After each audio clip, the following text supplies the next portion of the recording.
करते, माला पहनाते, भोजन कराते, यात्राएं निकालते, फूल मालाएं हार से स्वागत करते। परिवार में बड़ी प्रसन्नता थी। लेकिन पिताजी कभी भारवी की प्रशंसा नहीं करते थे। किसके पिताजी? भारवी के पिताजी कभी भारवी की प्रशंसा नहीं करते थे। अभी तो उसको डांटते ही थे, आया बड़ा भारी विद्वान, अभी तक तो कुछ भी नहीं जानता। तो भारवी को ये बात सुन करके आत्मग्लानि उत्पन्न हो गई। पिता के प्रति ये भाव उत्पन्न हो गया कि सब लोग तो मेरी प्रशंसा करते हैं और एक मेरे पिता है, मैं इनको फूटी आंच नहीं सुहाता। अब इनका कुछ न कुछ तो करना पड़ेगा। यानी ये पिता के विरुद्ध हो गया। कौन? बड़ा भारी विद्वान भारवी, बाल्यावस्था थी। तो एक दिन की बात, भारवी ने निश्चित कर लिया कि मैं आज अपने पिता की हत्या करूंगा, मार दूंगा इसको। मैं कोई ऐसा काम करता हूं जो गलत हो, और फिर भी देसी भाषा में कहता हूं, फिर भी मेरे सिर पर चढ़ा रहे, हर वक्त सांस भी ले लेता। तो कल पहली सूर्य की साथ इसको मार दूंगा और तलवार लेकर के सिर पे घर के किसी कोने में बैठ गया। होता क्या है, जयपंत सुनने की बात है। पति पत्नी दोनों बैठकर के बात करे जैसे आप बैठे, और पत्नी बोली, पतिदेव मैं आपसे एक प्रार्थना करना चाहती हूँ, पूछती हूँ, हमारा जो ये बेटा है ना भारवी, ये दिन दुनी राज्यों की उन्नति कर रहा है। समाज परिवार सारे लोग इसकी प्रशंसा करते हैं। इसका यश चंद्रमा की कलाओं की तरह फल है, यशस्वी होकर के फैल रहा है। अरे गुरुओं की कभी पढ़ाई करते हैं और उसको धमकाते हो गए थे ऊपर से। भारवी का पिता कहता, देवी तू जानती है जब मेरे बेटे की लोग पढ़ाई करते हैं तो मेरे हृदय के अंदर इतना बड़ा महारावान उमड़ने लगता है, जैसे समुद्र में सूर्य की चंद्रमा की किरणों को लेकर के समुद्र लोहे लेने लगता है। ऐसी मेरे अंदर प्रसन्नता पैदा होती है, लेकिन उस सारी प्रसन्नता को मैं छिपा करके रखा करता हूँ, जैसे तालाब अपने किनारे में सारे पानी को समेट करके रखता है। बोले रोको, क्योंकि पढ़ते हुए भारवी को कहीं अहम न हो जाए। पढ़ते हुए भारवी के ज्ञान को ज्ञान का कभी अहंकार न हो जाए, लेकिन अहंकार का ज्ञान नहीं होगा। व्यक्ति को अपने ज्ञान का अहंकार हो जाता है, लेकिन अहंकार का ज्ञान नहीं होगा।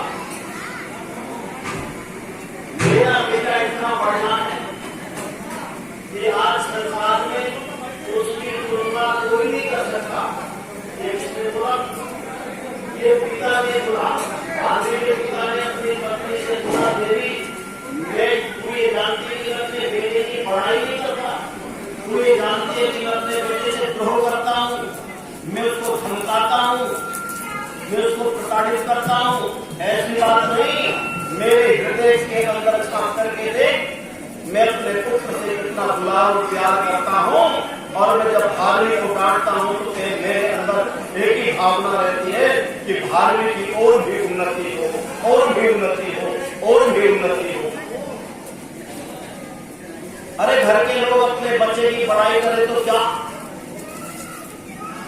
आज भारवी ने मेरे ज्ञान को दिगंतरों में, दिशाओं में, उसके कारण से मेरे ज्ञान को गुंजायमान कर दिया, गूंज रहा है। जहां उंगली उठती है भारवी का नाम आता है, तो भारवी के पिता का नाम भी आता है। मैं बड़ा सौभाग्यशाली वैसे पुत्र को पाकर ये सारी बात भारवी छिप करके सुन रहा था। लेकिन भारवी का मंसूबा क्या था कि आज अपने पिता की क्या करूंगा, हत्या करूंगा, मार दूंगा। ऐसे पिता को जीने का अधिकार नहीं। जो आए दिन इसको डांटता है, एक समझने का नाम लेता ही नहीं कभी। इतना ठीक पिता है मेरा। बस भालवी की पिता, भालवी ने अपने पिता की बात को जब सुना तो तलवार हाथ से छूट गई, आंखों से आंसू निकल गए और रोने लगा, मुझसे पाप हो गया है। कौन सा पाप हुआ है? मनसा पाप। मुझसे मनसा पाप हो गया है, मुझे जीने का अधिकार नहीं, क्योंकि मैंने अपने पिता की हत्या कर दी। अपने कोई पुत्र अपने पिता की हत्या करे तो वो जीने का अधिकारी नहीं। राजकीय व्यवस्था के चलते राजकीय विधि अर्थात मंत्री के पास पूछा, राजगुरु के पास पूछा और राजगुरु के पास जाकर के रागी महाराज मुझे बताओ, जो अपने पिता की हत्या कर दे उसके लिए कौन सी धारा लगती है, उसके लिए कौन सा अनुच्छेद बना है, उसके लिए प्रायश्चित क्या है। उसने कहा जो अपने पिता की हत्या करता हो ऐसे व्यक्ति को जंगल में जाकर लकड़ियों को बीन कर इकट्ठा कर उसके ऊपर बैठ और अग्नि समाधि देनी चाहिए, उसको जीते जी मर जाना चाहिए चल करके, जो अपने पिता की हत्या, पिता का हत्यारा हो। जब इस नियम को उसने देख लिया, सुन लिया, तो ये जंगल में चला जाता है भारवी, क्योंकि भारवी जिधर चलता था तो लोग देखते थे। आज लोगों ने देखा कि भारवी को क्या हो गया, ये जंगल में जाकर के ढेरों लकड़ियां इकट्ठी करके उसके ऊपर बैठ गया और कहने लगा कि मैंने पाप किया है, मैंने पिता की हत्या की है। किन्हीं व्यक्तियों ने कहा कि मेरे पिता तो घर के अंदर है, तुमने हत्या कहाँ की? जब राजकीय व्यवस्था में मंत्री और गुरु आचार्य को पता लगा तो दौड़ करके गए और भारवी के हाथ को पकड़ करके बोला, भारवी सावधान, क्या कर रहे हो? बोले नियमावली का पालन कर रहा हूँ। आपने तो कहा है मैंने अपने पिता की हत्या की है, जो अपने पिता की हत्या करते हैं उसको अग्नि में जल करके जीवन को समाप्त कर देना चाहिए। उसने कहा ठहरो भारवी, ये तुम पाप कर रहे हो। बोले तुम्हें आपने तो बोला तुमने मनसा पाप किया है, तुमने शरीर से हत्या नहीं की, क्योंकि तुमने अपने पिता के प्राणों की हत्या नहीं की, शरीर को अलग नहीं किया, लेकिन तुमने मनसा पाप किया है, इसीलिए तुम्हें मनसा मृत्यु होनी चाहिए। तुम्हें प्रायश्चित मन से करना पड़ेगा। तुम्हें आत्महत्या का विधान, इसमें अग्नि में जल करके मरने का विधान नहीं। जिसने शरीर से हत्या की हो वो शरीर से दंड, जिसने मन से पाप किया उसको मन से दंड, और जिसने वाणी से किया उसको वाणी से दंड। खैर धार्मिक को लक्कड़ के ढेर से उतारते हैं और उतार करके समझाते बुझाते उन्होंने कहा बताओ अब मेरे लिए क्या उपदेश है, मैं क्या करूं, कैसे प्रायश्चित करूं।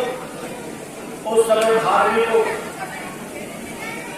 एक संदेश दिया कि भारवी प्रायश्चित करना चाहता है तो अपनी ससुराल जाकर के सेवा करना, 6 महीने मांगना, अपने ससुराल में जाकर के पशुओं का चारा करना, सफाई करना और दूसरी चीजें जितने भी होती गई है, और एक से आप ससुराल जाकर के वहां सेवक के रूप में जीवन व्यतीत कर 6 महीने के लिए। भारवी ने कहा जैसी आज्ञा। भारवी अपनी पत्नी को लेकर के ससुराल पहुंचता है, सेवक के रूप में काम करता है।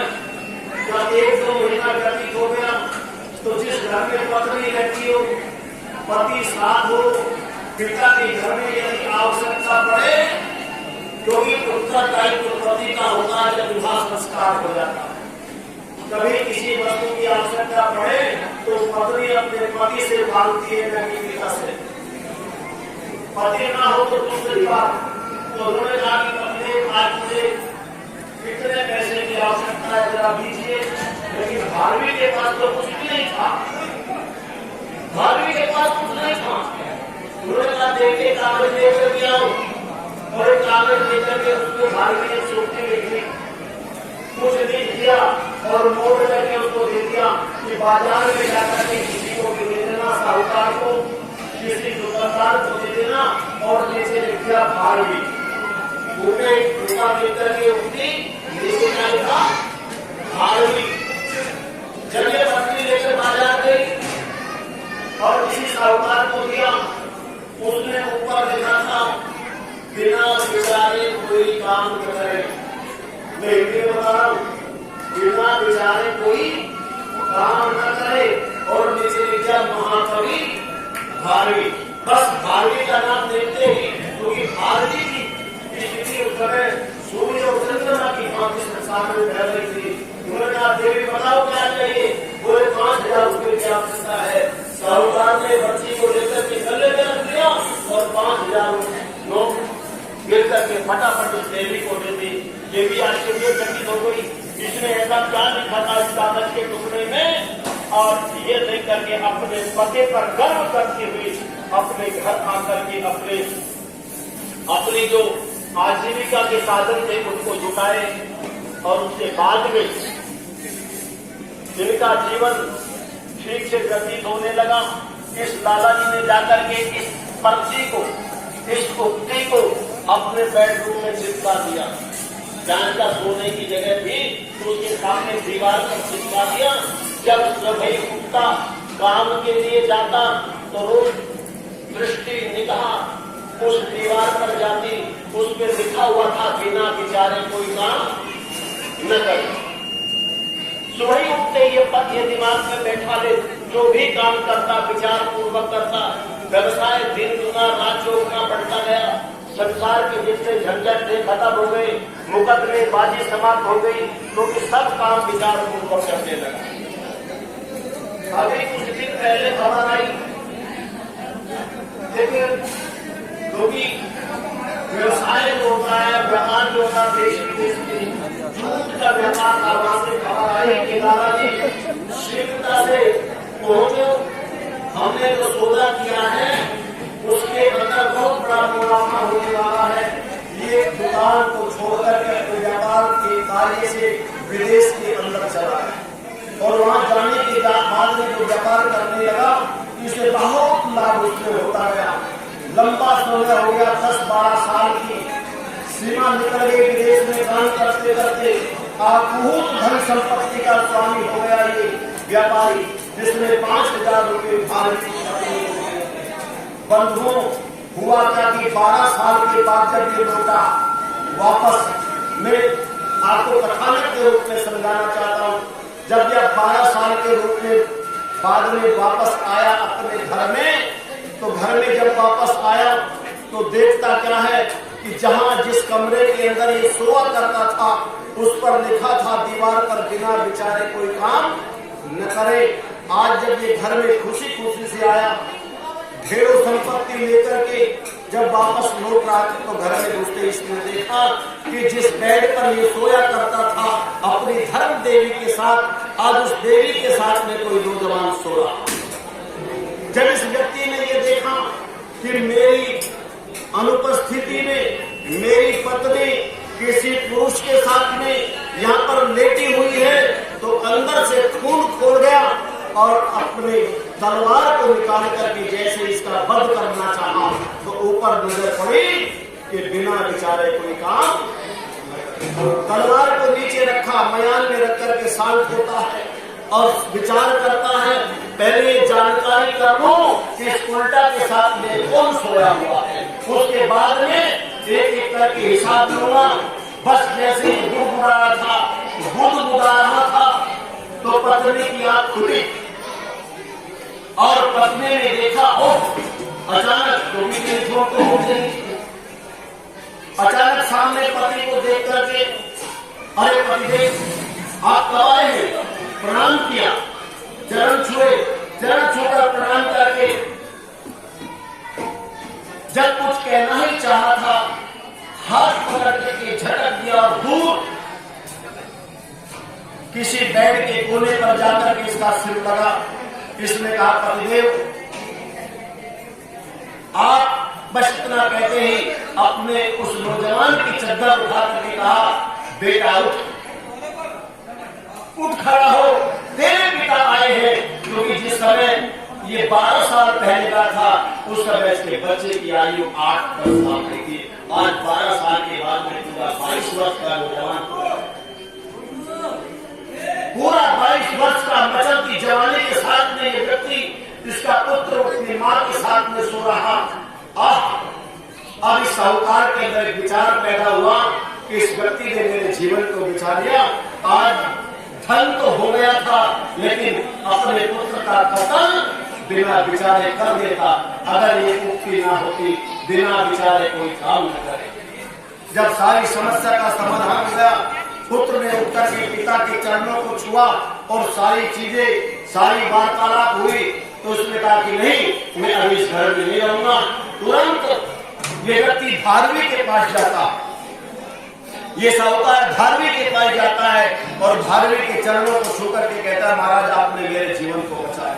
अगर ये मुक्ति न होती कि बिना विचारे कोई काम न करे, तो मैं अपने आज चांद से प्यारे बेटे के टुकड़े कर देता और मेरा जीवन निरस्त हो जाता।